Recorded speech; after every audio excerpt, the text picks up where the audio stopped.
जी friends, बहुत सारे सवाल आ रहे थे तो मैंने कहा आज इस चीज़ को फर्दर डिस्कस करते हैं कि लेबोरेटरी में जो फार्मा की क्यूसी में आप इंस्ट्रूमेंट यूज़ करते हैं, लिस्ट ऑफ द इंस्ट्रूमेंट क्या होती है, नंबर ऑफ इंस्ट्रूमेंट कौन कौन से यूज़ होते हैं, और थोड़ा सा ब्रीफली बताइएगा कि हर इंस्ट्रूमेंट का ऑपरेशन बेसिकली क्या होता है और वो किस पर्पज़ के लिए यूज़ करते हैं।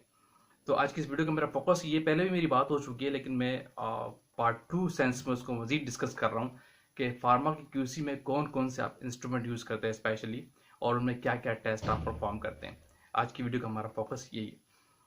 तो आगे चलने से पहले आप देख रहे हैं मेरा चैनल वॉइस ऑफ ज्ञानी और मैं सफदर खान ज्ञानी। आप लोग भूल जाते हैं जो लोग चैनल पे न्यू है वो लाजमी सब्सक्राइब कर दीजिए ताकि इस तरह की टेक्निकल वीडियोज़ आप तक पहुँचती रहे। अच्छा, फार्मा की क्यूसी को जब हम डिवाइड करते हैं तो दो सेक्शन में हम देख लेते हैं। एक होता है वेट लैब का एरिया, वहाँ पे भी इंस्ट्रूमेंट होते हैं, और एक होता है इंस्ट्रूमेंट रूम जहाँ पे मेगा इंस्ट्रूमेंट आपके होते हैं, H P L C, G C and so on, different type के इंस्ट्रूमेंट होते हैं। तो पहले वेट लैब एरिया से शुरू करते हैं जहाँ पे आप बेसिकली प्रिपरेशंस करते हैं और केमिकल एनालिसिस वगैरह कर रहे होते हैं। इंस्ट्रूमेंट रूम में बेसिकली आप प्रिपरेशंस वगैरह नहीं करते, सैंपल्स बनाना, स्टैंडर्ड्स बनाना, कोई टेस्टिंग परफॉर्म करना, वहाँ जाके आप प्रिपेयर्ड चीज़ लेके जाते हैं, वहाँ इंस्ट्रूमेंट पे आप यूज़ कर रहे होते हैं। सही है, प्रिपरेशंस का वर्क आप वेट लैब ही करते हैं। वेट लैब के जो इंस्ट्रूमेंट है पहले उनको डिस्कस करते हैं। मैं नंबर वन हम देखें तो एक TOC का इंस्ट्रूमेंट आपका वेट लैब के एरिया में होता है, क्योंकि वेट लैब के एरिया में आपकी वाटर टेस्टिंग होती है ज़्यादातर। तो TOC का जो एनालाइजर है, TOC एनालाइजर, ये basically total organic carbon contents से आप निकालते हैं। ये वाटर की टेस्टिंग के लिए होता है। जो आपका WFI होता है बेसिकली वाटर फॉर इंजेक्शंस, जो आप प्रोडक्ट के साथ मार्केट में बेचते हैं कमर्शियली, उसकी टेस्टिंग में, जो उस टेस्टिंग के अंदर एक टेस्ट होता है TOC का, टोटल ऑर्गेनिक कार्बन कंटेंट्स, वो इस इंस्ट्रूमेंट यूज करते हैं जिसको हम कहते हैं TOC का इंस्ट्रूमेंट। ठीक है, वाटर टेस्टिंग में यूज है। फिर इसके साथ एक छोटा इंस्ट्रूमेंट, और आगे चलते हैं तो देखें, एक रिफ्रैक्टोमीटर आप यूज करते हैं, जिसपे छोटा सा इंस्ट्रूमेंट है, एक डिफरेंट टाइप्स के मार्केट पे अवेलेबल है। पहले एक पुराने जमाने का होता था, आजकल तो एक ट्यूब फॉर्म में आ गया, आप ट्यूब से भी वैल्यू निकाल लेते हैं। इसमें बेसिकली आप ब्रिक्स नोट करते हैं, डिग्री ऑफ द ब्रिक्स आप नोट करते हैं। ब्रिक्स बेसिकली आपको शुगर कंटेंट्स बताता है किसी भी मटेरियल के अंदर, सेमी सॉलिड हो या मटेरियल कोई भी हो, जैसे ग्लाइसिन वगैरह हो गई और जेलेटिन वगैरह हो गई, और शुगर कंटेंट्स उसके अंदर चेक करना, ये ब्रिक्स कहलाता है। ब्रिक्स क्या डिग्री, क्या 1 degree brix basically equal to होता है 100 ग्राम्स शुगर पर 100 ग्राम में। ठीक है, ये बेसिकली इसका फॉर्मूला था। इसके तहत आप किसी भी ब्रिक्स वैल्यू निकालते हैं, डिग्री ऑफ द ब्रिक्स निकालते हैं, जिससे आप शुगर कंटेंट मालूम कर रहे थे। ठीक है, फर्दर आगे जाएं तो एक छोटा इंस्ट्रूमेंट आप यूज करते हैं, इसको पीएच मीटर, वेरी कॉमन, हर लेबोरेटरी में यूज होने वाला इंस्ट्रूमेंट, वेरी सेंसिटिव इंस्ट्रूमेंट। ठीक है, तो इससे आप किसी भी मटेरियल, स्पेशली जो आपके पास सीरप लेबोरेटरी से आते हैं और कोई केमिकल टेस्टिंग में आप सोल्यूशन बनाते हैं, तो उनमें जो पीएच चेक करते हैं वो इस पीएच मीटर के जरिए चेक करते हैं। एच पॉजिटिव आयन की कंसंट्रेशन बेसिकली आप देख रहे होते हैं। पीएच का एक स्केल होता है 0 to 14 तक, 0 to 6.9 तक एसिडिक मीडियम कहलाता है, 7 बेसिक मीडियम कहलाता है, 7 टू ऑनवर्ड आप 14 तक जाते हैं तो वो आपका बेसिक मीडियम कहलाता है। ठीक है, इस रेंज में किसी भी कंपाउंड की आप एसिडिटी और बेसिडिटी चेक करते हैं कि कंपाउंड नेचर वाइज कैसा है, इस कंपाउंड का सोल्यूशन नेचर वाइज कैसा है, यानी एसिडिक है या बेसिक है या न्यूट्रल है, वो इस पीएच मीटर से आप चेक करते हैं। सेंसिटिव इंस्ट्रूमेंट है, डेली बेसिस पे कैलिब्रेट होता है बिफोर यूज। अच्छा, यहाँ एक चीज और ऐड कर दूं, जितने भी मेगा इंस्ट्रूमेंट होते हैं लेबोरेटरी के अंदर, उनकी जो कैलिब्रेशन का क्राइटेरिया होता है 6 मंथ पे नेक्स्ट इंटरवल आना चाहिए। ठीक है, 1 ईयर पे नहीं। गलत प्रैक्टिस है अगर आप अपने लेबोरेटरी के इंस्ट्रूमेंट यूज कर रहे हैं और उसकी कैलिब्रेशन जो परफॉर्म करते हैं, वो सारे इंस्ट्रूमेंट बेसिकली आपके होने चाहिए कैलिब्रेटेड, और नेक्स्ट कैलिब्रेशन डेट जो है आप 1 ईयर नहीं देते, 6 मंथ की देनी चाहिए, बेस्ट प्रैक्टिस चाहिए। ठीक है, आगे चलते एक छोटा सा और इंस्ट्रूमेंट होता है जिसको सीप शेकर्स।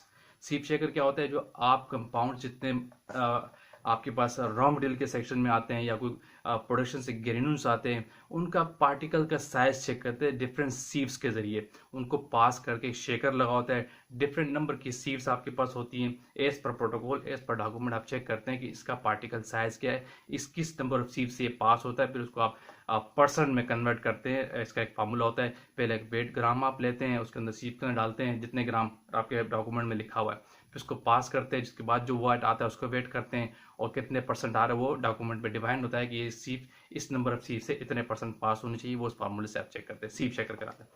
थोड़ा और आगे जाए, लेफ्ट वेट के अंदर, वेट एरिया के अंदर आपके पास फ्राइबिलिटी मीटर होता है। ठीक है। अगर आपका टैबलेट का एरिया, यानी आपकी जो टैबलेट्स होती हैं पर्टिकुलर आरपीएम पे उसको रोटेट करते हैं 1 मिनट के लिए, और आप देखते हैं कितने परसेंट जो आपकी टैबलेट्स है वो ब्रैक्स होती है ट्रांसपोर्टेशन के दौरान। ये फेनोमेना वहाँ बड़ा काम आता है। तो इसकी जो भी आप टैबलेट्स की फेबिलिटी चेक करते हैं, नॉट मोर देन 1% होनी चाहिए जब आपको टेस्ट परफॉर्म करते हैं। इस टेस्ट के पास होने का क्राइटेरिया क्या है? अगर किसी भी टैबलेट की आप फेबिलिटी चेक कर रहे हैं तो 1% से ज़्यादा नहीं होनी चाहिए। और आगे चलते हैं तो आपके पास होता है डीटी अपरेटस, यानी डिसइंटीग्रेशन अपरेटस।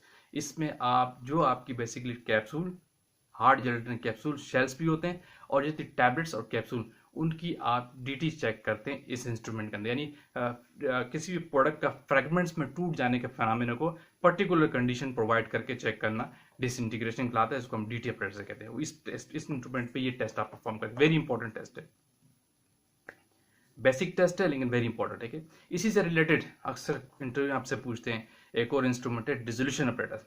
अक्सर आपसे ये सवाल इंटरव्यू पूछा जाता है, what is the difference between dissolution apparatus and DT apparatus. तो डिसोल्यूशन अपरेटस जो है उसमें बेसिकली आप परसेंट ऑफ जो आपका जेनेरिक होता है पर्टिकुलर प्रोवाइडेड कंडीशन में कितने परसेंट जेनेरिक आपका डिजोल्व होता है, उस फेनोमेना को चेक करना डिसोल्यूशन अपरेटस कहलाता है। उसका एक पूरा क्राइटेरिया, एक प्रोटोकॉल है, उसकी कैलिब्रेशन का क्राइटेरिया होता है। डिफरेंट अपरेटस 1 है, अपरेटस 2 है, जो आपका डॉक्यूमेंट में रिकमेंडेड होता है उसके तहत आप काम करते हैं। बास्केट मेथड है या पैडल मेथड है। मतलब ये है कि डिसोल्यूशन अपरेटस पे आप परसेंट ऑफ डिसोल्यूशन, यानी आपका जो एक्टिव इंग्रेडिएंट्स है एक पर्टिकुलर प्रोवाइडेड मीडियम में कितने परसेंट डिजोल्व होता है, इसको चेक करना डिसोल्यूशन कहलाता है। और डिसइंटीग्रेशन में क्या है कि एक पर्टिकुलर प्रोवाइडेड कंडीशन में कितने परसेंट चीज फ्रेगमेंट में टूट रही है, इन डिसइंटीग्रेशन होती है, फ्रेगमेंट्स पे टूटने के अमल को कितने परसेंट होता है उसको चेक करना डीटी कहलाता है। ठीक है, ये वेट लैब के छोटे छोटे इंस्ट्रूमेंट इसका मैं जिक्र कर रहा हूँ। अब चलते थोड़ा सा और इंस्ट्रूमेंट रूम की तरफ। इंस्ट्रूमेंट रूम जैसे आप चाहते हैं वहाँ पे आप एक और इंस्ट्रूमेंट आपको मिलता है FTIR, for transport infrared spectrometer. ये FTIR बेसिकली क्या है? इस पे ये टेस्ट किस टेस्ट के लिए यूज होता है? नॉर्मली जितने आपके रॉ मटेरियल आते हैं उनमें जो आइडेंटिफिकेशन का टेस्ट होता है वो इस FTIR पे हो रहा होता है। एक समटाइम्स आप जो रॉ मटेरियल की टेस्टिंग करते हैं उस पर केमिकल आईडी भी मेंशन होती है या इंस्ट्रूमेंटल आईडी मेंशन होती है। इंस्ट्रूमेंटल आईडी में आपकी HPLC की आईडी भी हो सकती है या IR स्पेशली आइसोलेटेडली लिखा होता है कि परफॉर्म IR आइडेंटिफिकेशन का टेस्ट है। इंफ्रारेड यानी जो कंपाउंड्स बेसिकली होते हैं रॉ मटेरियल, उनमें जो फंक्शनल ग्रुप की डिटेक्शन होती है वो इस पूरे प्रोटोकॉल फिंगरप्रिंट रीजन्स के अंदर जो आते हैं वो एक रेंज होती है इसकी स्कैन करने की, ये वहाँ पे चेक करता है। डिफरेंट पीक्स आती है कंपाउंड की, फंक्शनल ग्रुप्स की जो कंपाउंड के ऊपर लगे होते हैं उनको चेक करना, आइडेंटिफाइड करना, ये बेसिकली आइडेंटिफिकेशन का टेस्ट है। रॉ मटेरियल में आप परफॉर्म करते हैं, इसको आप IR इंस्ट्रूमेंट के अंडर कर रहे होते हैं। ठीक है, ये 100% करते हैं। जो भी एक्टिव जेनरिक होते हैं उनकी 100% करते हैं। एक्सीपेंट का अगर रिकमेंडेड है तो उसका क्राइटेरिया डिफरेंट है। √n+1 का फार्मूला लगा के रॉ मटेरियल के केस में वो टेस्ट परफॉर्म करते हैं, लेकिन ये इंस्ट्रूमेंट यूज होता है इस पर्पज के लिए। ठीक हो गया, थोड़ा और आगे जाते हैं तो आपके पास इंस्ट्रूमेंट रूम में आपको एक इंस्ट्रूमेंट मिलता है स्पेक्ट्रोफोटोमीटर का, UV। वेरी कॉमन इंस्ट्रूमेंट, हर लेबोरेटरी में अवेलेबल है। HPLC का अल्टरनेट है। जितने आप HPLC पे ऐसे परफॉर्म कर रहे होते हैं उनका अल्टरनेट मेथड हर इंडस्ट्री के अंदर UV का लाजमी होता है। शॉर्ट टाइम में आप परफॉर्म, HPLC पे लेट सपोज आपको एनालिसिस में 6 घंटे लगते हैं तो यहाँ एनालिसिस में आपको 2 घंटे या 1 घंटा भी लग सकता है।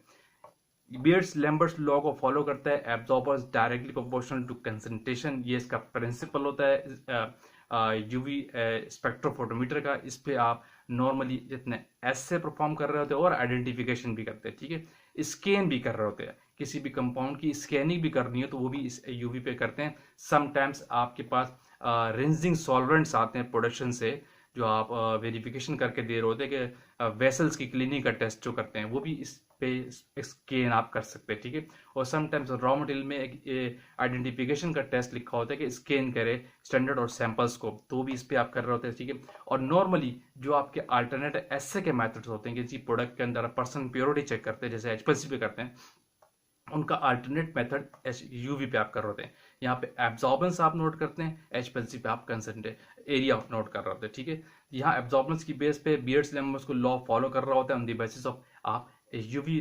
स्पेक्ट्रोफोटोमीटर पे ऐसे परफॉर्म करते हैं और स्कैनिंग भी करते हैं और आइडेंटिफिकेशन, तीनों टेस्ट आप परफॉर्म कर रहे होते हैं। ठीक है, और आगे चले जाएं तो आपके पास एक इंस्ट्रूमेंट होता है वेरी कॉमन, बहुत ज़्यादा यूज इस्तेमाल होने वाला, डेफिनेटली इसको कहते हैं मेल्टिंग पॉइंट।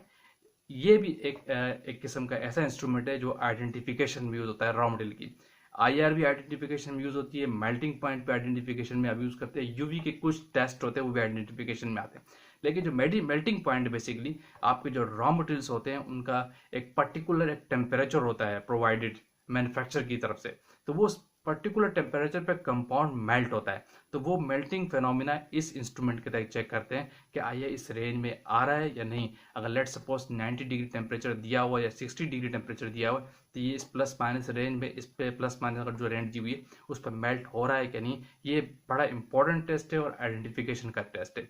इसका एक प्रिंसिपल है, डेफिनेटली आप कंपाउंड एक कैपिलरी ट्यूब में आप कंपाउंड को फिल करते हैं और एक टेम्परेचर आने तक उसको रख देते हैं। उसकी ट्यूबिंग के अंदर एक नोजल बनी होती है। डिफरेंट टाइप्स के मार्केट में मेल्टिंग पॉइंट अपरेटस अवेलेबल है। जब वो कंपाउंड एक खास टेम्परेचर पर मेल्ट होता है तो उसके अंदर से लाइट पास होती है और वो रिफ्लेक्ट कर जाता है। ठीक है, वो टेम्परेचर को रिफ्लेक्ट करता है। जब तक लाइट पास नहीं होती वो शो नहीं करता। जैसे ही वो मेल्ट होगा तो डेफिनेटली वेव्स उसके अंदर से पास हो जाती है, तो वो अपना response in sense of temperature आपको स्क्रीन पे शो कर रहा होता है। ये मेल्टिंग पॉइंट का वेरी कॉमन इंस्ट्रूमेंट।